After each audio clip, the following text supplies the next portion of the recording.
In March, we saw record inflation when the Consumer Price Index hit a 40-year high of 7.9%.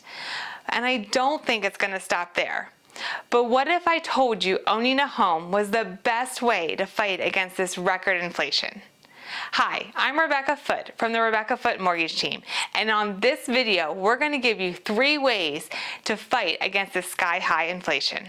Before we can learn how to fight inflation, we need to understand how we got into this situation to begin with. So you need to know that in 2020 and in 2021, our government passed a total of 5 COVID stimulus packages during the pandemic to help the American people. And then in 2021, we passed a $1.2 trillion infrastructure package. Now, whether you were for these bills or you were not, it doesn't matter. Either way, we have to pay for all this spending, and this spending equals inflation. It's also important to note that this current Consumer Price Index number does not take into account the war in Ukraine or the current oil prices.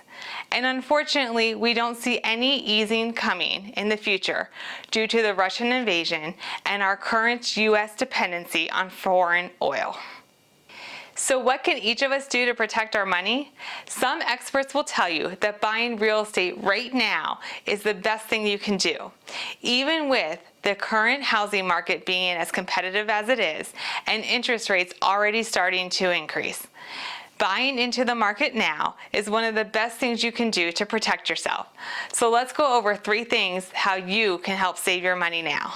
Number 1, lock into a low 30-year fixed rate now.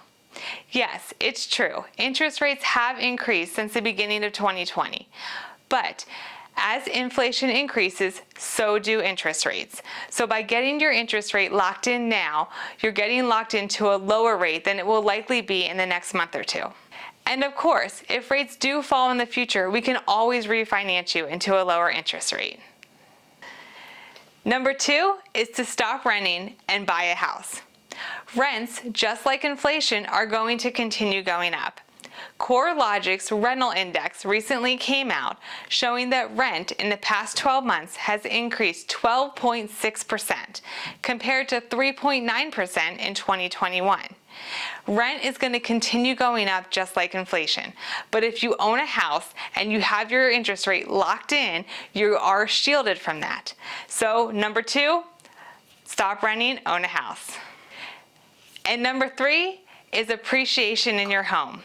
Property values increase over time, and tangible assets, just like real estate, are going to increase. And did you know, according to the Case-Shiller Home Appreciation Report, home values appreciated 19.1% on a national level in the past 12 months.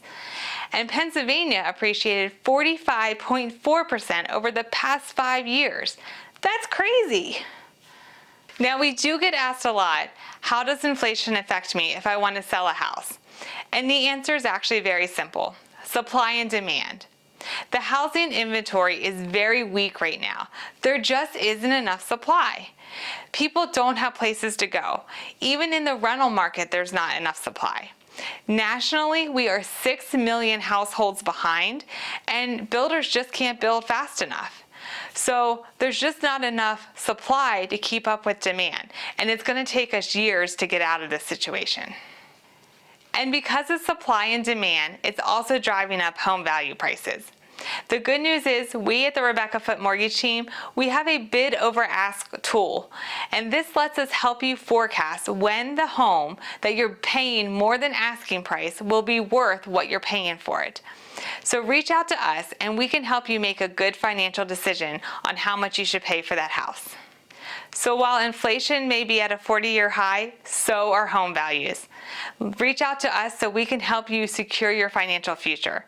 I'm Rebecca Foote with the Rebecca Foote Mortgage Team, and if you like this video, please make sure you subscribe.